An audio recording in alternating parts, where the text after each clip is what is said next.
Assalamualaikum warahmatullahi wabarakatuh.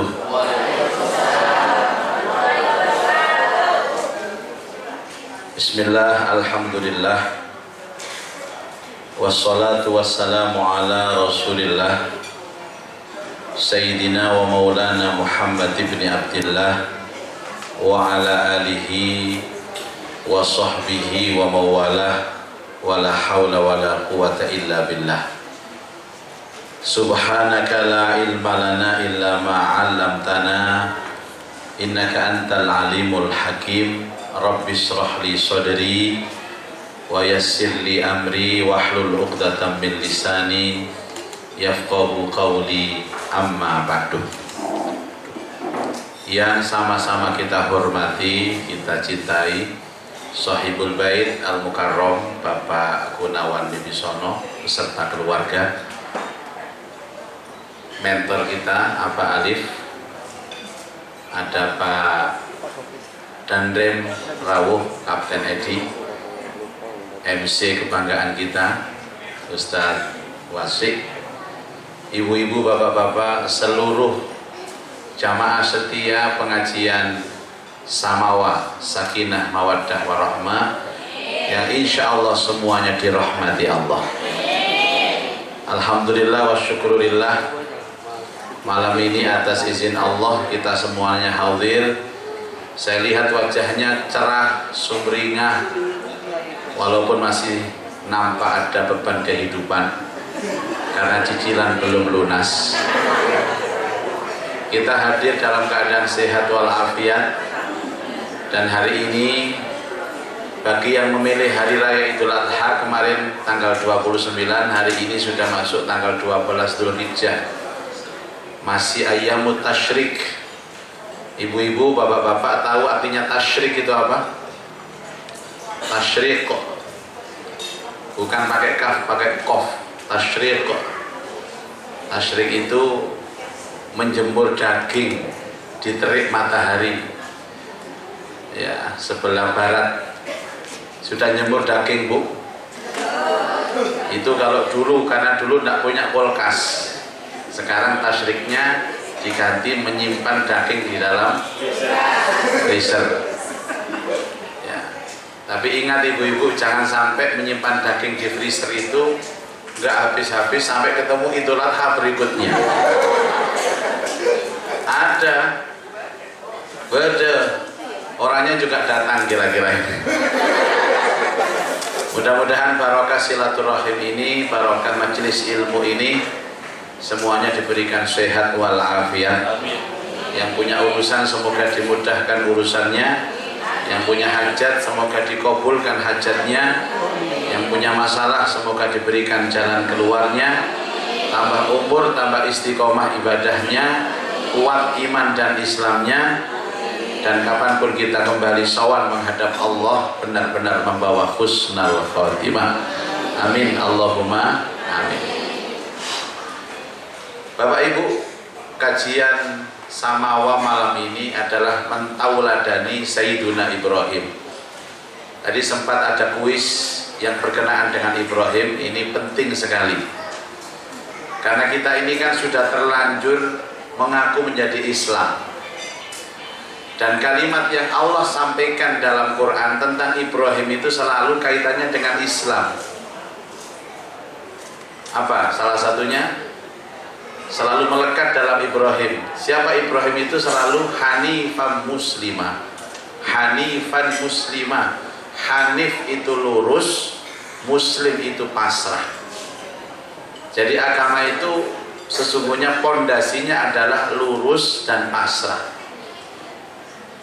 Dan kula jenengan ini setiap saat yang baca nama Ibrahim, tanya ibu-ibu, bapak, kira-kira ibadah yang terpenting dalam hidup untuk muslim itu apa? Sholat. Ini ibadah yang paling penting, dan ada nama manusia yang disebut di dalam ibadah yang paling penting. Namanya siapa itu? Satu Nabi Muhammad, dua Nabi Ibrahim. Itu kalau bukan orang penting tidak mungkin disebutkan di dalam bacaan sholat.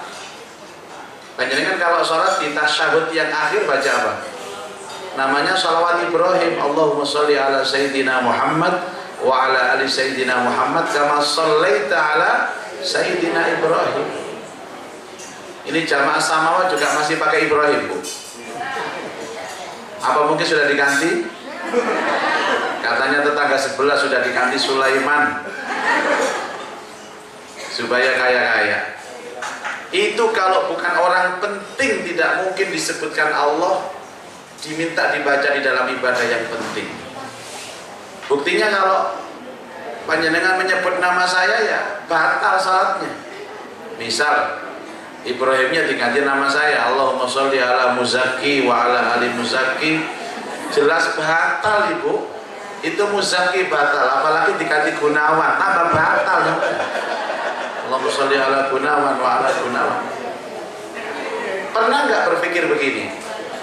Kenapa sih sampai Allah mewajibkan menyebutkan nama dua manusia di ibadah yang terpenting? Panjenengan yang sekarang senang berdoa, senang berzikir, jangan dikira zikir itu bacaan saja.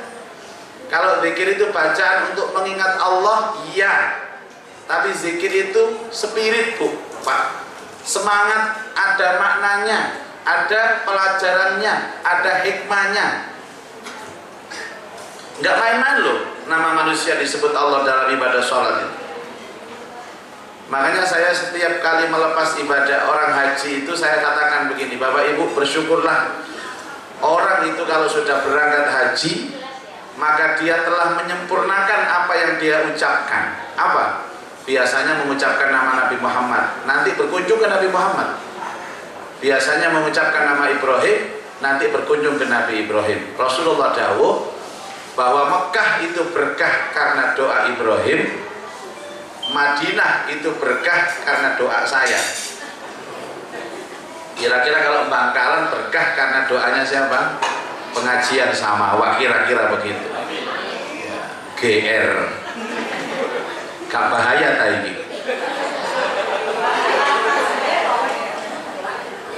Saya katakan begitu. Jadi kita membuktikan bahwa kita ini mengucapkan tidak hanya ucapan, tapi perbuatan kita juga sudah. Satu, tadi disebutkan juga, ditanyakan beliau kepada audien, dua manusia yang berjuluk kekasih Allah itu ya cuma dua ini. Nabi Muhammad bergelar Habibullah, Nabi Ibrahim bergelar Khalilullah. Nanti kalau pulang tolong dibuka kitab suci Ibu, An-Nisa 125. A'udzu billahi minasyaitonir rajim. Biasanya Gus Fauzi ini yang ngajari tajwid. Sekarang saya merangkap, Bang, ngajari tajwid juga. Jadi nanti tolong double ya. Makannya 2 piring nanti saya. Bismillahirrahmanirrahim. Wa man ahsanu dinan mimman aslama wajhahu lillahi wa huwa muhsin wattaba'a millata Ibrahim hanifa wattakhadallahu Ibrahim khalila. Wa man ahsanu dinan, dan barang siapa yang terbaik agamanya, mimman aslama wajhahu lillah, yang paling pasrah hidupnya, wa huwa muhsinun, yang terpuji akhlaknya, wattaba'a millata Ibrahim hanifa, maka ikutilah kebiasaan Ibrahim yang lurus. Ibu-ibu kalau mengikuti Nabi Muhammad namanya ikut apa? Sunnah. Kalau ikut Nabi Ibrahim namanya apa? Millah. Tolong dicatat nanti doorpress keluar loh ini. Yang terakhir dapat mobil nanti, mobil-mobilan. Jadi kalau ikut Rasulullah namanya sunnah, ikut Ibrahim namanya millah. Sama, sunnah itu kebiasaan, millah juga kebiasaan. Dan Ibrahim itu punya nilai lebih karena 3 ini Bapak Ibu. 1, paling baik agamanya. 2, paling pasrah hidupnya. 3, paling terpuji akhlaknya. Kita ini kalau hidup di muka bumi Allah ini punya nilai 3 ini, Pak. Pantas Anda menyandang gelar sang kekasih seperti gelar Ibrahim. Terbaik agamanya, terpasrah hidupnya, terpuji akhlaknya. Ulang sama-sama yang keras. Terbaik agamanya, terpasrah hidupnya, terpuji akhlaknya. Ini luar biasa. Pertama saya bercerita dulu bahwa Ibrahim ini kan bedanya dengan Nabi Muhammad apa, Pak Bu? Ada yang tahu bedanya Nabi Ibrahim sama Nabi Muhammad ini tahu? Kalau Nabi Ibrahim titik, kalau Nabi Muhammad titik. Nabi Muhammad itu yang mengakui hanya kita kaum muslimin, Pak. Ada yang pernah umroh? Banyak yang pernah umroh ya. Insya Allah nanti umroh bareng sama Pak Gun. Satu bis dipimpin Abah Alim. Dari Pangkalan naik bis sampai ke Madinah. Ya dari Pangkalan naik bis ke Juanda, dari Juanda naik pesawat ke Madinah gitu, Bu. Bukan naik bis dari sini, Pak. Berapa bulan nyampe di sana. Panjenengan kalau ke Raudhah ziarah kepada Rasulullah, yang nampak ada di sana adalah kita sendiri, kaum muslimin. Salamnya juga pakai bahasa Arab semua. Assalamualaikum ya Rasulullah, assalamualaikum ya Habiballah, assalamualaikum ayuhan Nabi wa rahmatullahi wa barakatuh. Tidak ada orang lain kecuali orang muslim saja. Tapi kalau Nabi Ibrahim yang ziarah itu semua agama, imma Yahudiyan wa imma Nasraniyan. Saya alhamdulillah Pak Gun pernah diundang ke Ibrahim Khalil sana, kota suci keempat. Jadi ulama-ulama sekarang berpendapat kota suci itu ada 4. Yang pertama Mekah, yang kedua Madinah, yang ketiga Aqsa, Palestina, yang keempat kota Ibrahim Al-Khalil di Hebron. Saya diundang 5 kali ke sana. Insya Allah nanti tanggal 17 November diundang lagi ke sana. Insya Allah ya. Monggo kalau ibu-ibu pengajian Samawa ada yang mau ikut silahkan. Monggo. Tanggal 17 insya Allah 12 hari nanti. Kita masuk lewat Mesir, jalan darat sampai menuju ke Palestina, pulangnya lewat Yordania. Khusus yang datang malam ini, yang ikut tanggal 17 November, cukup siapkan dana hanya Rp1.500.000 saja. Yang datang malam ini loh ya, yang datang malam ini. Cukup siapkan dana Rp1.500.000 untuk cicilan yang pertama.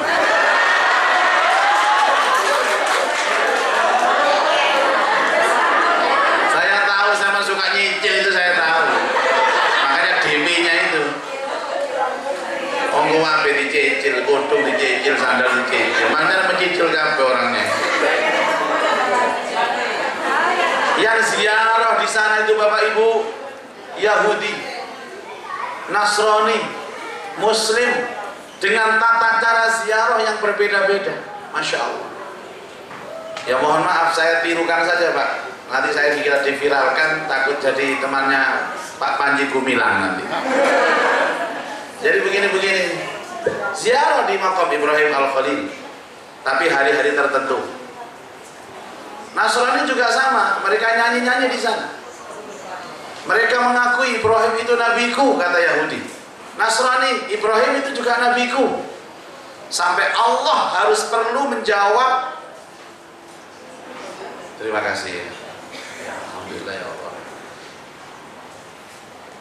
Allah harus menjawab dalam Quran apa? Maka Ibrahimu Yahudiyan wala Nasraniyan walakin kana hanifan musliman. Ibrahim bukanlah Yahudi, Ibrahim bukan pula Nasrani, walakin kana hanifan musliman. Agamanya lurus dan pasrah. Hanif muslimah. Rasulullah yang mengakui hanya kita, tapi Nabi Ibrahim semua agama mengakui. Bahkan setiap kali Rasulullah SAW bercerita, itu ceritanya selalu berkenaan dengan Ibrahim, sehingga beliau mengatakan millata abina Ibrahim. Agama ini adalah agama millah Ibrahim. 99% ajaran Islam itu mengikuti ajaran Ibrahim. Yang paling penting dalam ajarannya 4. Pertama urusan haji, yang kedua urusan kurban, yang ketiga urusan khitan, yang keempat urusan membangun keluarga bahagia dan mencetak anak-anak soleh. Panjenengan kalau kepingin belajar parenting tentang mendidik anak soleh, nggak menyebut cerita Ibrahim, nggak sah. Karena Ibrahim itu kan anak-anaknya baik semua, punya 2 istri. Yang pertama Ibu Saroh, itu anaknya Nabi, namanya Ishak. Ishak punya anak Nabi, namanya Yakub. Yakub punya anak Nabi, namanya Yusuf. Nanti punya cucu namanya Musa, Harun. Ada lagi Daud, Sulaiman, Zulkifli, Syuaib, Yunus, Ayub, Ilyas, Zakaria, Yahya, Isa alaihi wassalatu wassalam, yang masuk dalam nabi-nabi Bani Israel. Semuanya jadi nabi. Sementara dari istri kedua namanya Ibu Hajar turun Ismail, yang nanti turun-temurun itu sampai kepada Rasulina Muhammad sallallahu alaihi wasallam. Makanya Nabi Ibrahim dijuluki Abul Anbiya wal Mursalin, bapaknya para nabi dan rasul. Kalau Nabi Adam Abul Bashar, bapaknya manusia.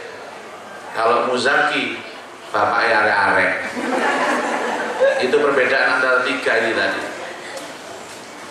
Terus kemudian tentang haji, ceritakan tentang Ibrahim. Kurban, ceritakan tentang Ibrahim. Tapi bukan bercerita atas nama dongengnya, ceritanya, tapi ibroh dan pelajaran di balik itu. Termasuk urusan khitan. Ibrahimlah pertama kali yang mengajarkan khitan itu, Bapak. Walaupun beliau dikhitan di usia 80 tahun dengan menggunakan hasol atau pecok. Jadi dipecok, Pak. Makanya saya itu pernah mampir ke warung Pak Gun, itu jualan sop ayam pecok. Waktu saya makan itu bayangno Ibrahim, kira-kira Ibrahim itu nanti ya dipecok nih. Itu pelajaran penting dari Ibrahim. Karena itu sedikit demi sedikit Bapak Ibu kita belajar tentang itu, tentang filosofi. Pertama tentang kesetiaan, karena ini urusan sakinah mawaddah warahmah. Ada beberapa versi yang mengatakan bahwa Ibrahim itu istrinya 4, tapi yang mu'tamad, yang mutawatir istrinya 2. Ada juga yang mengatakan istrinya 3, karena satu istri ini nanti menurunkan satu-satunya Nabi Arab, bukan Israel, bukan pula dari keturunan Ismail, tapi turun kepada Nabi Syuaib. Nabi Syuaib itu mertuanya Nabi Musa. Cuma satu hal yang saya tahu, ketika Ibrahim itu ditawarkan istri yang dipilih Saroh. Kenapa pilih Saroh?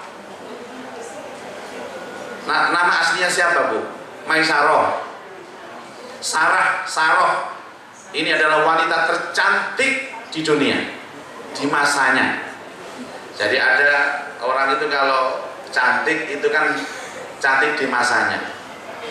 Saya itu kalau sambutan Pak Bun ketemu dengan gubernur, kemarin ketemu pertama dengan Pak Imam Utomo, ketemu Pak Soekarwo yang sudah purna itu, saya sampaikan kepada Bapak Gubernur Imam Utomo yang menjabat di masanya, dan Pak Soekarwo yang menjabat di masanya. Takutnya nanti kalau mantan nggak enak, Pak. Ini mantan gubernur kita ini kan cuma 1 ya, Pak. Siapa? Pak Nur, yang lain kan penggantinya saja kan. Jadi terus pernah ada pertemuan pepabri pensiunan angkatan bersenjata itu, panglima semuanya itu datang. Ya saya sebut satu-satu, tapi ini panglima TNI di masa ini, di masa ini. Jadi ada yang di masanya, termasuk orang cantik, Bu. Beda orang Radin Radin. Orang cantik itu kan sebenarnya apa sih, Bu? Wong ayu itu apa filosofi ayu? Kalau ada orang jelek hidup di dekatnya. Nek sampean semuanya mangkalan ini semuanya cantik, saya tidak cantik sudah. Jadi cantik itu akan menjadi sandangan kalau panjenengan itu beda orang jubut. Iya, makanya berterima kasihlah sama orang jelek teman itu kalau merasa cantik. Ada orang yang merasa cantik, saya paling cantik satu Bangkalan. Belum tentu, karena levelnya Bangkalan. Nanti kalau disandingkan di level Jawa Timur mungkin kalah. Ada lagi yang merasa bangga, saya paling cantik se-Jawa Timur. Itu karena provinsi. Coba disandingkan di level nasional, kalah. Saya itu pernah apapun bawa jamaah umroh yang sekarang namanya viral di sosmed gara-gara korbannya nggak diterima Pak RT. Nggak usah ngomong produk, nggak usah. Itu kena undang-undang ITE nanti. Itu pernah saya bawa 2 kali. Jamaah saya ikut. Pokoknya jamaah-jamaah yang lain, roti nongko ini cantik banget orang ini. Tapi setelah tawaf di Baitullah, ya nggak bisa, sana orang cantiknya banyak. Makanya saya mengatakan Saroh itu orang yang paling cantik di masanya, di eranya. Eranya kapan? Begini. Siapakah perempuan yang pertama di muka bumi ini? Namanya Ibu Hawa. Dan waktu itu Ibu Hawa mendapatkan gelar wanita tercantik karena tidak ada yang lain, wanita itu sendirian dia. Makanya ada guyonan, ada seorang suami selalu mengatakan, istriku yang cantik, istriku yang cantik. Mama ini paling cantik. Selama mama nggak ada temannya, mama paling cantik. Kenapa ada seorang suami selalu merasa dan yakin istrinya paling cantik? Kenapa Pak? Karena dia tidak pernah meyakini orang lain itu cantik. Dia tidak pernah melihat perempuan lain.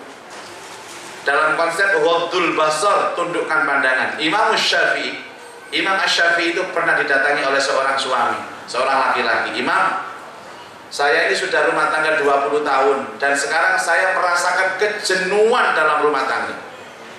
Bosan saya lihat istri saya. Pokoknya ndelok wae jembelnya kudu mutah.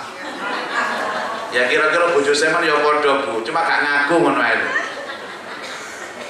Saya datang ke sini untuk minta solusi. Bagaimana caranya saya bisa mengembalikan kehangatan dalam rumah tangga saya bisa mencintai istri saya seperti nanti pada saat saya pengantin baru. Kemudian Asy-Syafi'i mengatakan, mulai dari rumahku ini perlu bapak-bapak nanti disampaikan ya Bu. Mulai dari rumahku ini, pulang ke rumahmu, sampai seminggu ke depan, jangan pernah melihat perempuan kecuali istrimu. Wah berat ini. Oh saya itu tiap hari lihat perempuan. Ya makanya kalau kepingin ada solusi ya saya kasih solusinya. Jangan melihat perempuan kecuali istrimu. Berat Imam, ya berat ya sudah terserah kamu. Ini solusi satu-satunya. Jadi kalau melihat perempuan, tundukkan. Dan minggu depan kamu datang ke sini lagi. Dan karena serius, kepingin rumah tangganya balik, lebih hangat lagi, dan melihat istrinya cantik lagi. Sekarang dia melihat istrinya itu seperti melihat mak lampir. Kalau bicara itu mesti harus nyentak. Katanya orang Surabaya, mentolong ngaplok kayak nasi wedok ini. Kemudian setelah dari rumah Imam Syafi'i, setiap lihat perempuan, tundukkan pandangan. Astagfirullah. Tundukkan pandangan, serius. Setelah seminggu datang kembali ke rumah Imam, apa yang terjadi Pak Bu? Imam, istri saya tambah cantik sekarang, tambah seger, dan tambah menggairahkan. Pak Henol, apakah ada yang berubah ya? Nggak ada yang berubah. Istrimu nggak ada yang berubah. Dari dulu sekarang istrimu sama, hanya pandangan matamu yang berbeda. Kamu menjadi melenet, jenuh, bosan, kudu mukok kepada istrimu karena kamu terlalu sering membandingkan dengan perempuan lain. Pandangan matamu itu jelalatan, sering mandang perempuan lain. Itu masalahnya. Jadi mohon bapak-bapak, ini bapak-bapaknya sangat minoritas di ruangan ini, termasuk saya sama Pak Gun. Saya yang berat itu saya Pak Gun, karena saya berhadapan selalu dengan ibu-ibu yang cantik-cantik seperti ini. Makanya saya ini kadang-kadang tidak pernah memandang di antara salah satu jamaah lebih dari 1 detik. Saya mesti pilih seret. saya sudah seret, saya pandang ikan gurami yang di sana itu. Karena kalau saya memandang begini, karena penyakit ain saya bisa tertarik pada sampean loh, dan sampean bisa tertarik kepada saya, dan itu akan sangat bahaya akibatnya. Gak bahaya tadi, bahaya. Jadi kejenuhan seorang laki-laki kepada istrinya bukan karena istrinya, Bu, tapi karena dia sering memandang dengan pandangan yang lain. Sarah itu wanita tercantik kedua setelah Hawa. Jadi masa dari Ibu Hawa ke Sarah itu ada berapa nabi coba? Ada berapa periode nabi ke nabi? Bismillahirrahmanirrahim.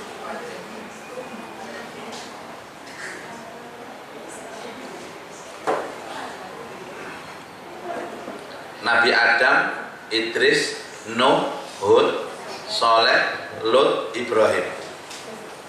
Ada 7 periode kenabian. Kira-kira kalau berapa ribu tahun itu? Ada berapa wanita itu? Ratusan ribu, jutaan ribu. Itu paling cantik Sarah. Jadi masa yang paling cantik pertama itu Ibu Hawa, yang kedua Ibu Sarah. Tapi setelah Ibunda Khadijah lahir, istri Rasulullah, kecantikan Sarah ini kalah sama Ibu Khadijah. Ini bukan niat membandingkan, hanya ingin tahu sejarah. Jadi yang paling cantik itu Ibunda Khadijah. Tapi setelah Ibunda Khadijah punya anak, lahir Fatimah, maka kecantikan Ibunda Khadijah hilang, digantikan Fatimah. Nah, setelah Fatimah ini, Bu, sampai hari kiamat nanti tidak ada yang bisa menggantikannya. Termasuk ibu-ibu Bangkalan, tidak ada yang bisa menggantikan. Kecantikan Fatimah ini kecantikan yang maksimal. Dia ini kalau ada perempuan sedunia dikumpulkan mulai dari awal sampai akhir, tidak bisa menandingi cantiknya Fatimah Az-Zahra Al-Batul. Wajahnya itu cemerlang, mencorong. Kalau tahajud itu sinarnya sampai seluruh kota Madinah. Makanya karena mencorongnya itulah disebut Az-Zahra, wajah yang mencorong. Ada bapak-bapak Bangkalan lapor kepada saya, Pak Kiai, istri saya itu tiap malam kelihatan ada sinar di wajahnya, di balik selimutnya. Apakah dia juga Az-Zahra, Pak Kiai? Saya jawab, bukan, Bu, bukan, Pak. Itu karena istri bapak sedang WA sama kawan-kawannya, kena pantulan handphone. Itu bukan Az-Zahra. Kenapa, Bu? Harus memilih yang cantik. Ini kan konsep Islam. Makanya ada hadis mengatakan dinikah perempuan itu dengan 4 hal. Yang pertama li jamaliha, karena cantiknya. Ya, cantik ini kan relatif dan amat sangat subjektif.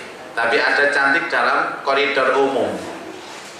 Kita ini jujur ibu-ibu, kalau disuruh milih yang cantik apa yang jelek, pasti yang cantik.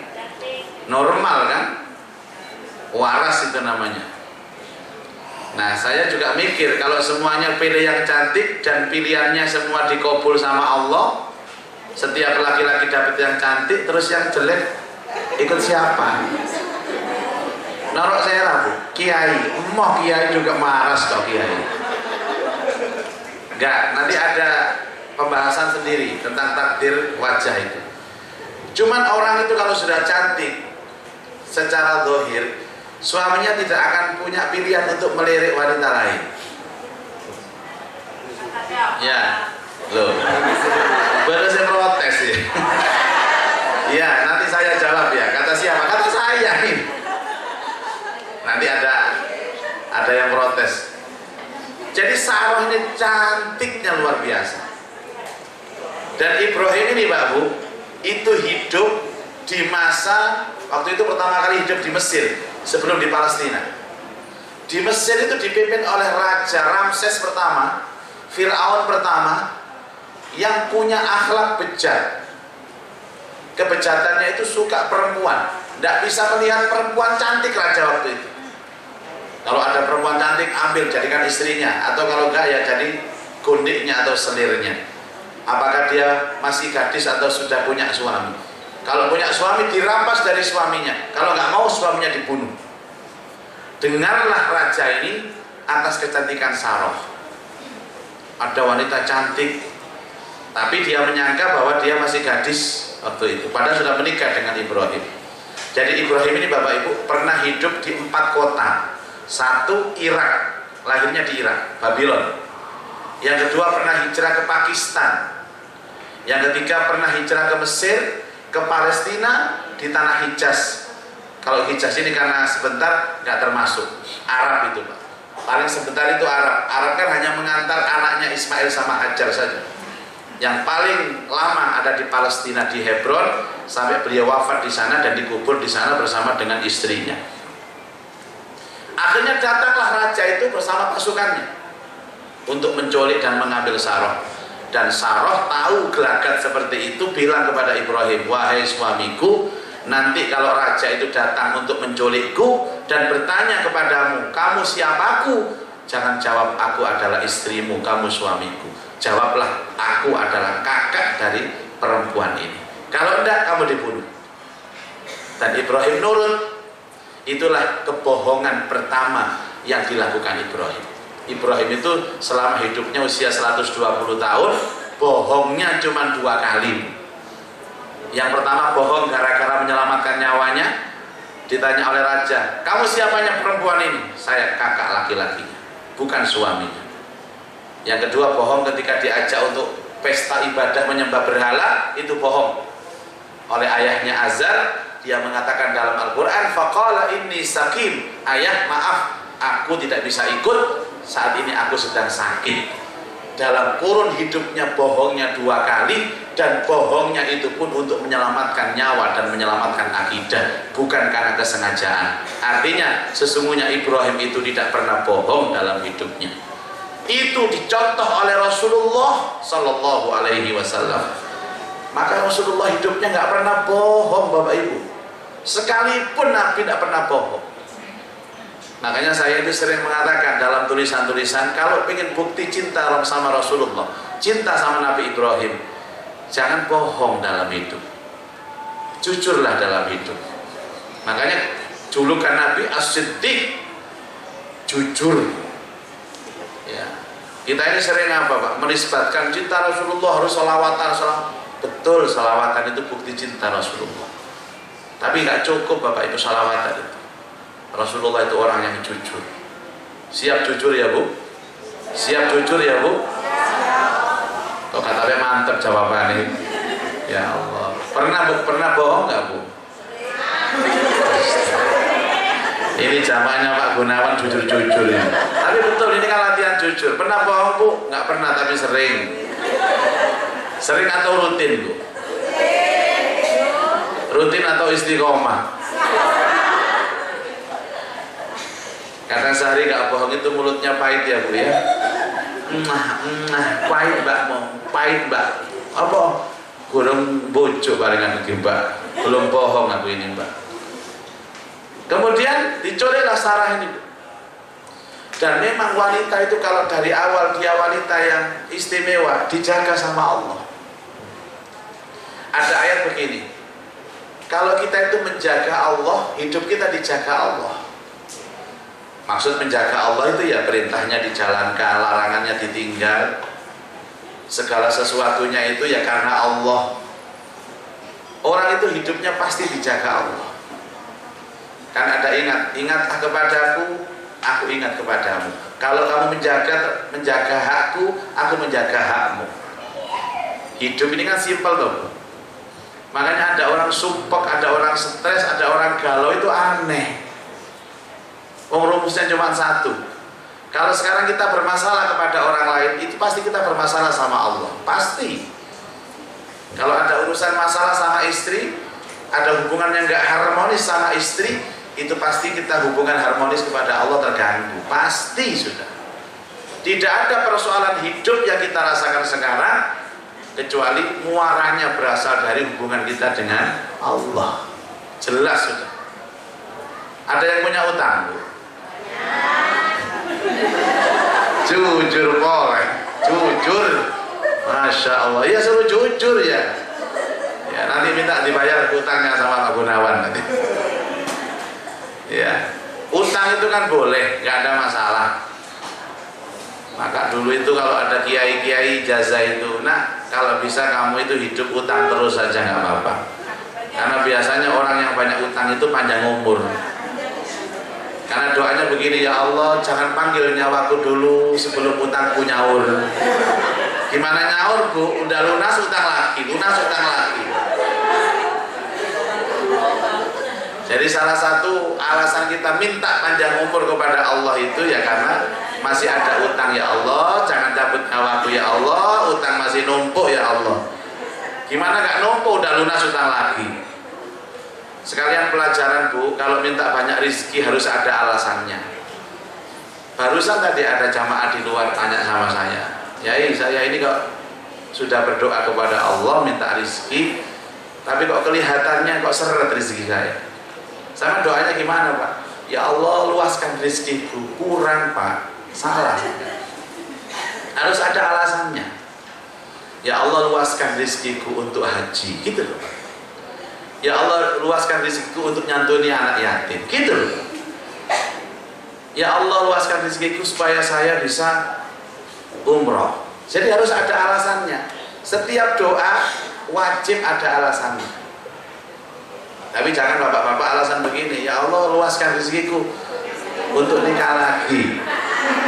Itu bisa di ACC, bisa tidak.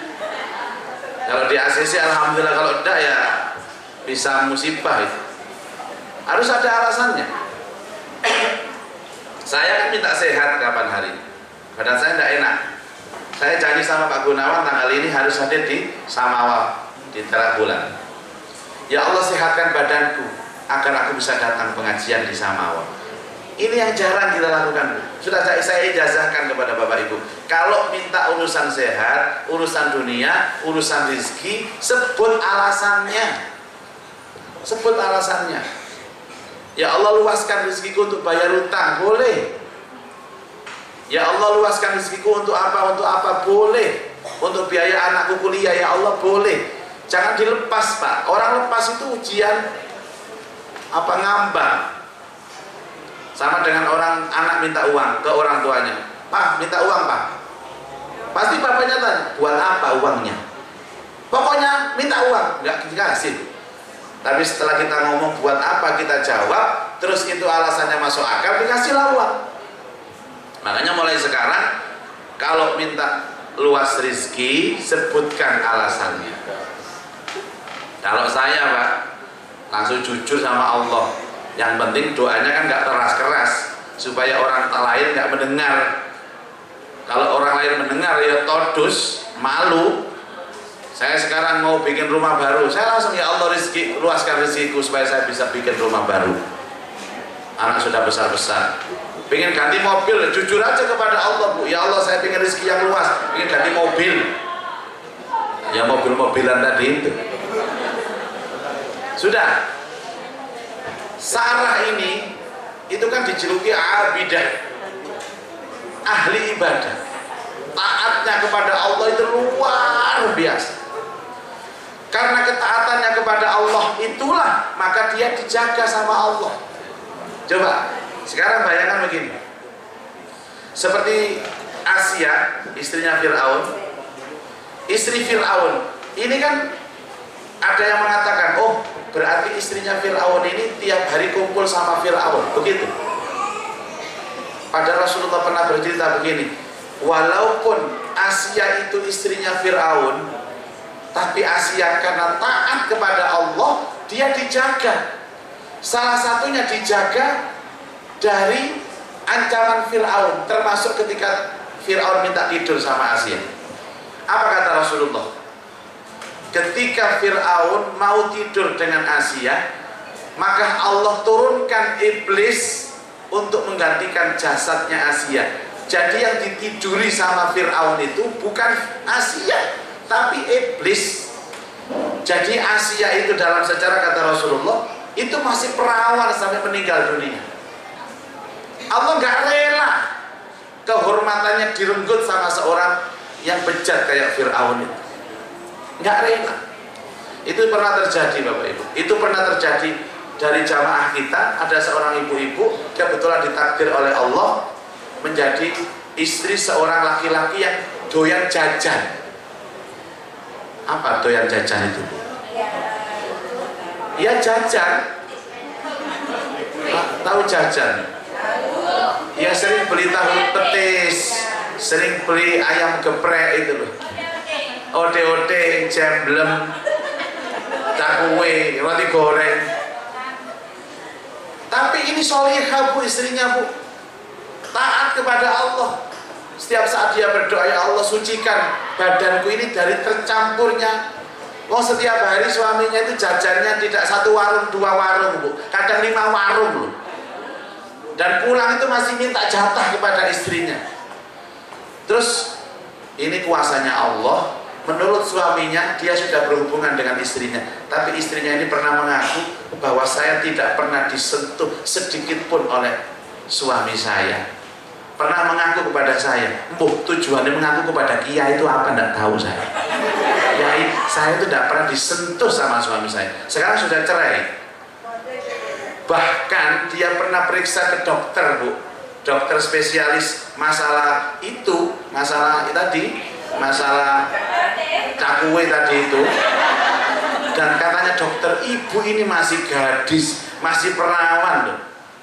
Padahal menurut suaminya tiap malam dia berkumpul. Saya tahu cerita Asia itu diulang lagi sama ibu ini.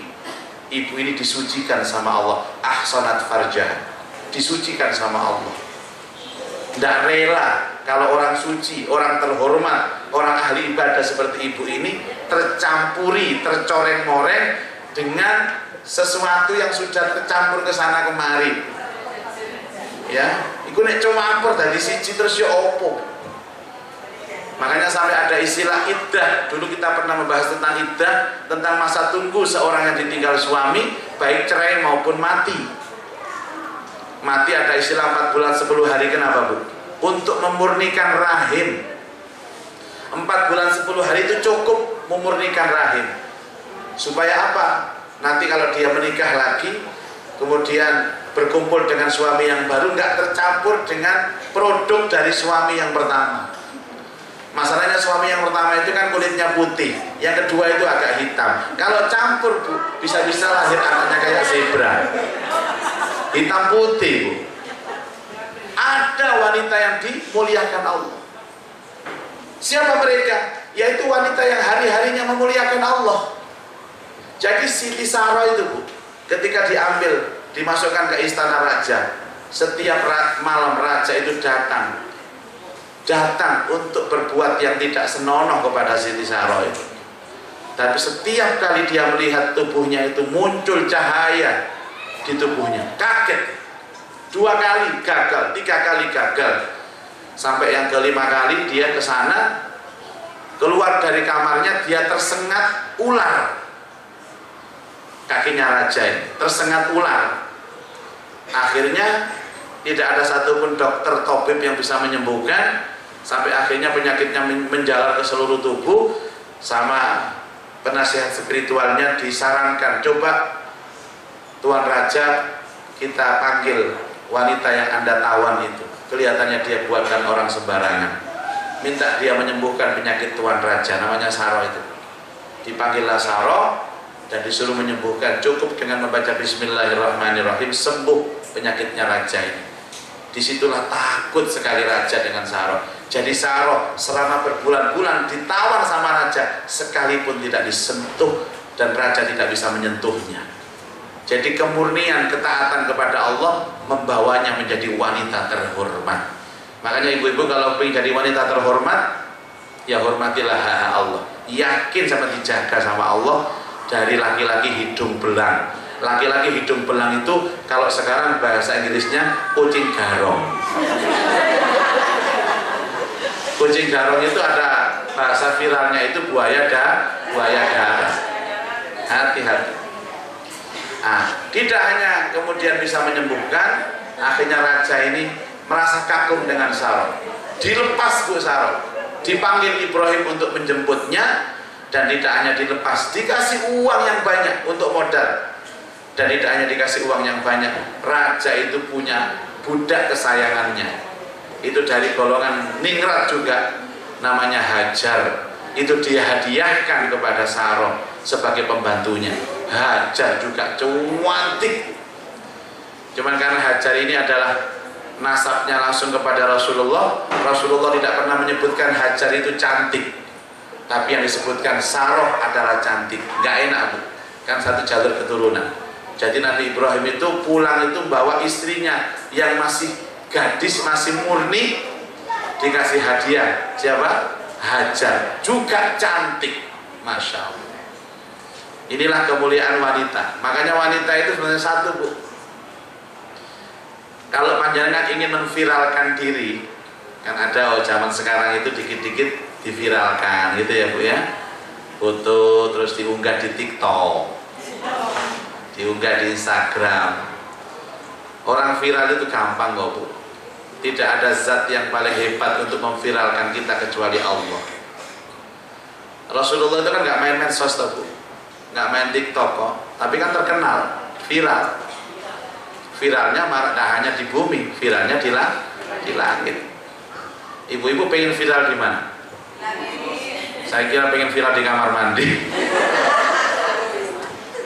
Saya kan kalau viral di dunia capek, capek. Alhamdulillah sampai detik ini saya tidak pernah main sosmed kecuali hanya WhatsApp saja. Ya, dulu sebelum ada sosmed, sekarang ini Pak, Bu, orang mau masuk TV kan gampang, tinggal syuting aja, joget-joget di depan handphonenya, diunggah di televisi, itu kan bisa, gampang. Kalau dulu orang yang masuk televisi ini orang-orang pilihan, sekarang semua bisa masuk TV. Ibu-ibu di dapur itu bisa masuk TV loh. Saya pernah lihat di TikTok itu ibu-ibu masak gawe dasternya suwe mlebu TV. Ternyata jamaah Bangkalan ini. Kalau panjenengan kepengen viral, capek, Bu. Capek.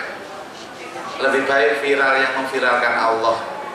Allah punya manajemen khusus untuk memviralkan kita. Kalau kita benar-benar taat. Nah, saya cerita ini dari mana cerita? Saroh, apakah Saroh pernah munggah di TikTok? Ibrahim di TikTok? Tidak. Kok tahu sejarahnya saya Saroh? Ya karena Allah punya kepentingan untuk memviralkan orang-orang yang baik. Ibu-ibu mau viral, selama ini kok gak viral-viral tuh punya dengan Bu? Oh, kurang ekstrim. Mestinya joget di perapatan sana, tapi gak usah pakai baju. Yakin viral langsung. Viral, gilanya yang viral. Nah, perjalanan Ibrahim seiring dengan perjalanan rumah tangganya, Saroh ini nggak punya anak.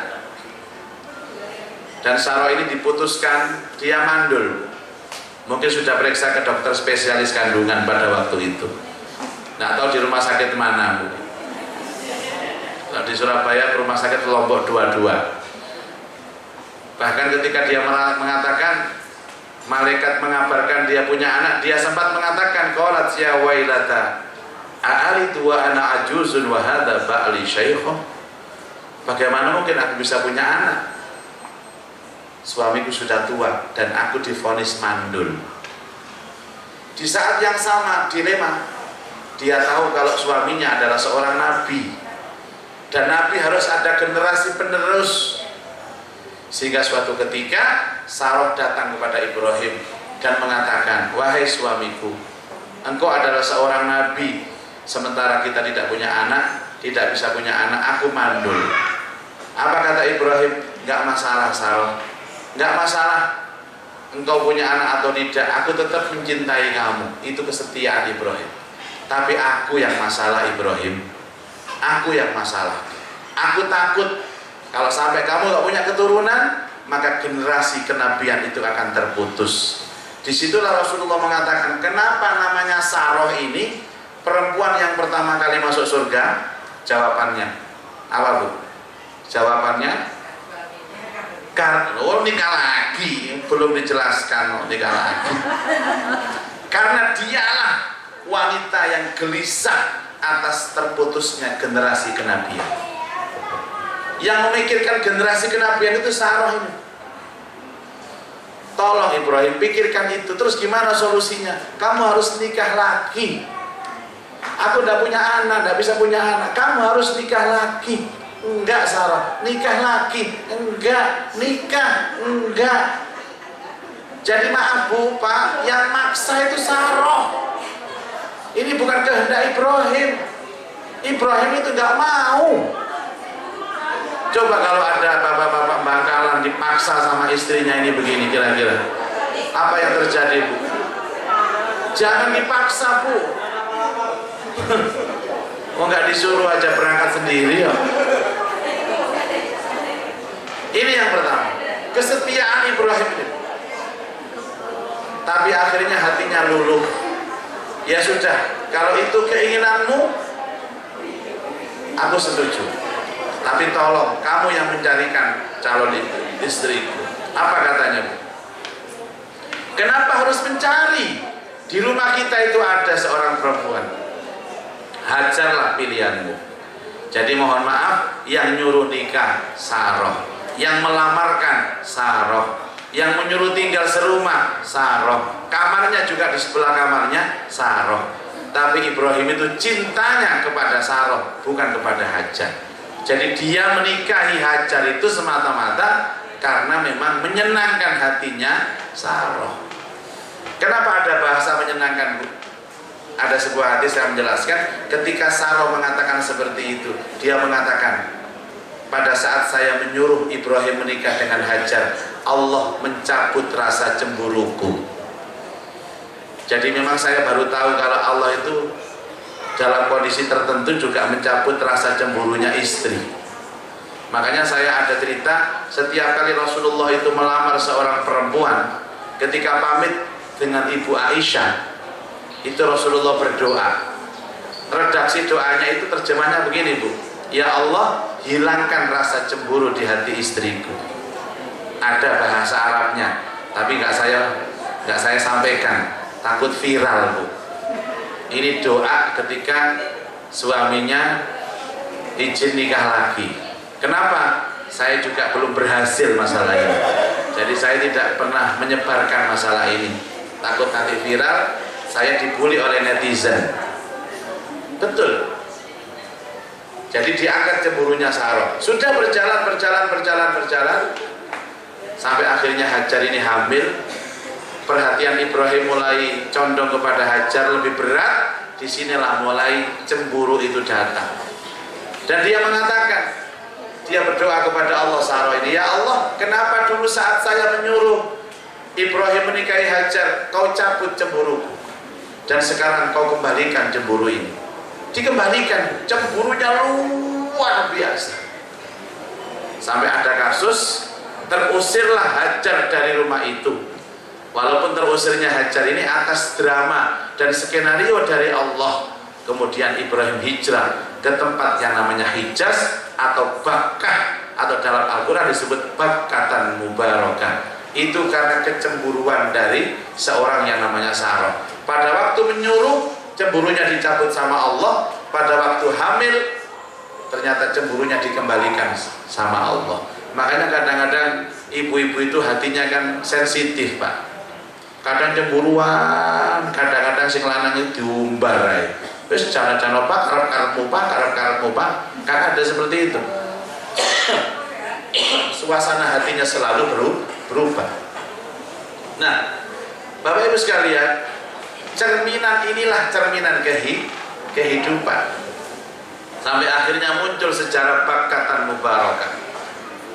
Jadi Ibrahim itu datang ke tanah yang sebelumnya belum ada penghuninya, kecuali pernah ditatangi oleh Nabi Adam alaihi salatu wassalam, di tanah yang tandus, tanah yang gersang. Dia hanya bertiga dengan istri dan anaknya. Sejarah ini dimulai daripada kecemburuan Sarah. Seandainya Sarah nggak cemburu, nggak ada Mekah sekarang. Seandainya Sarah nggak cemburu, nggak ada haji sekarang. Seandainya Sarah nggak cemburu, tidak ada korban sekarang. Jadi sejarah dari cemburunya seorang istri pun menjadi sejarah dan pelajaran penting dalam kehidupan. Karena itu malam hari ini, karena masih bulan Dzulhijjah, kita berusaha untuk mendalami bagaimana hiruk pikuk dan manajemen rumah tangga yang dilakukan oleh Nabi Ibrahim alaihi salatu wassalam sebagai panutan. Ada satu hadis Bapak Ibu diceritakan oleh Rasulullah sallallahu alaihi wasallam kaitannya dengan milah Ibrahim.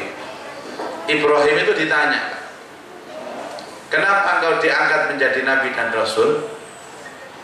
Dan kemudian kenapa kamu diangkat menjadi kekasih Allah? Beliau menjawab 3 hal. Pertama, aku tidak pernah menunda perintah Allah.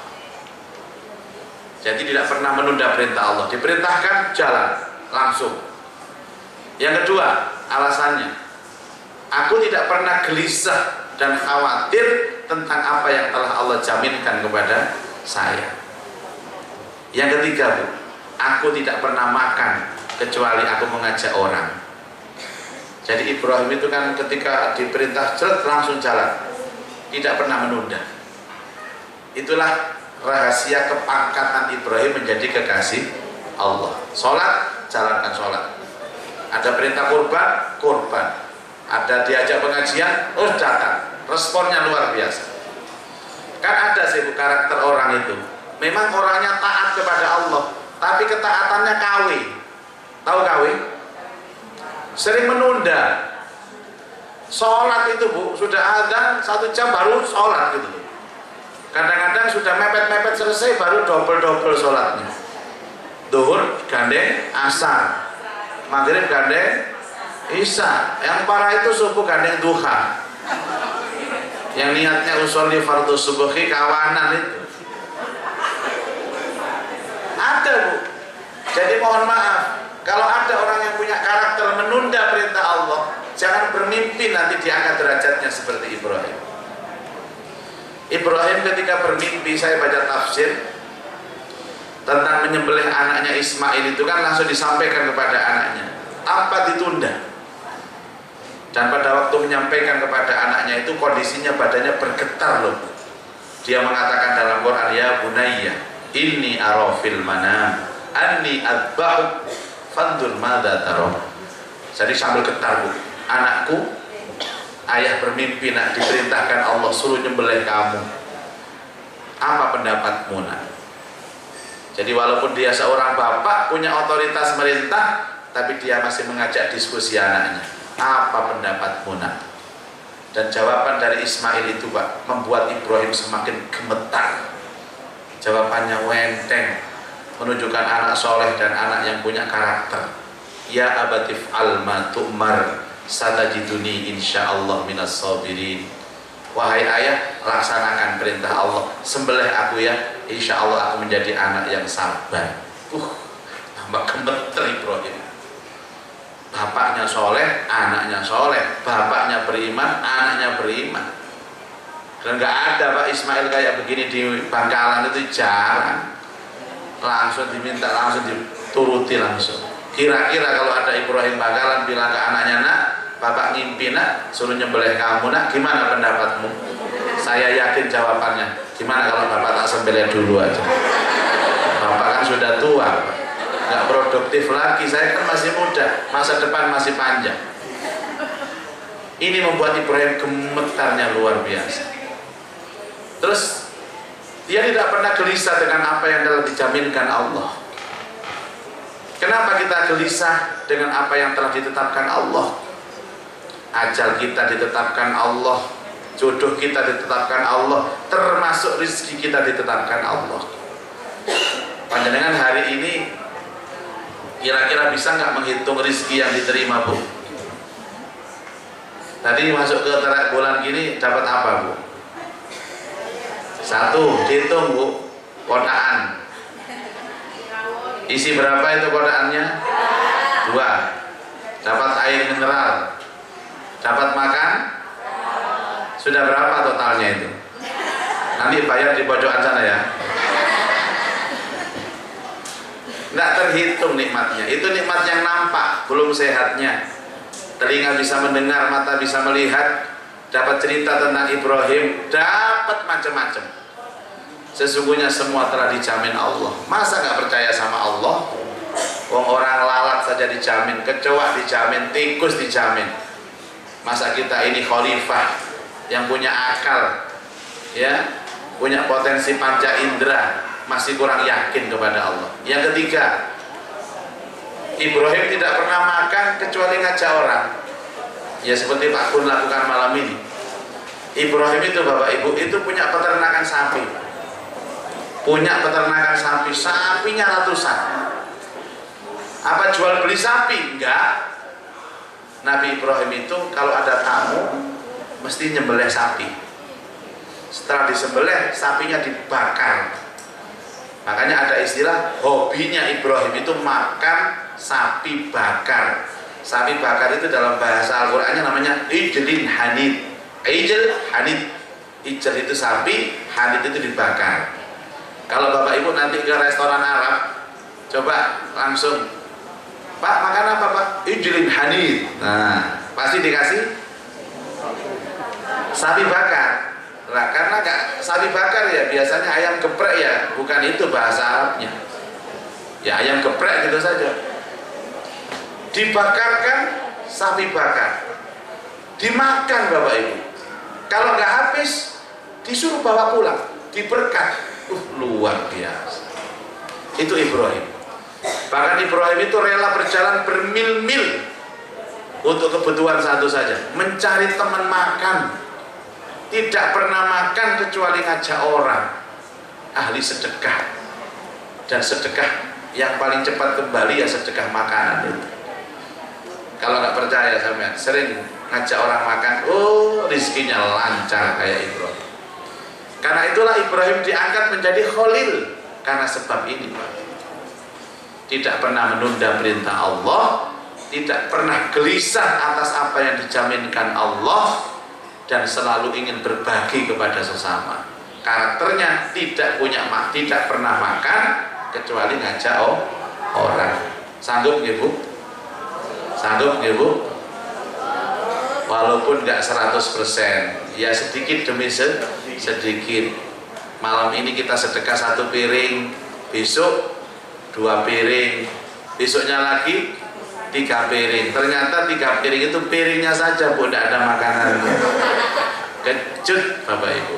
Nah, kita belajar dari Ibrahim bagaimana membangun keluarga bahagia, bagaimana menancapkan nilai-nilai keimanan kepada istri-istri dan anak-anaknya, dan bagaimana Ibrahim mengajarkan kepada kita tentang keluhuran akhlak, yaitu punya rasa empati sosial yang tinggi kepada sesama. Semoga menjadi keterangan yang manfaat, dan hari ini kita mendapatkan hidayah dari Allah lewat majelis yang mulia ini. Baik, selanjutnya saya kembalikan kepada host Ustaz Asik untuk memandu jalannya acara ini sampai nanti menjelang subuh.